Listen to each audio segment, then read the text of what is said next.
Hey guys, welcome back to the Ryan Marsh Gallery. I just had a super cool treat to share with you today.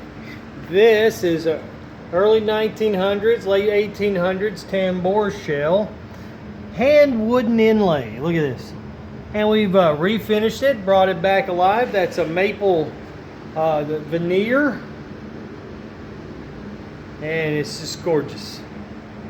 And Roxie has came back, since it had no brass in it, just a shell that we refinished. Roxie made this wonderful dial, this really deep moving ocean dial. And what we've got going on here is little gold hands, and check out the sparkle in the ocean.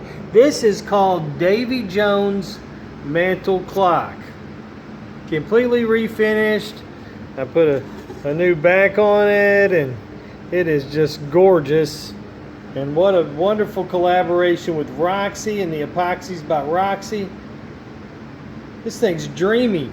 Look at the detail in the wood.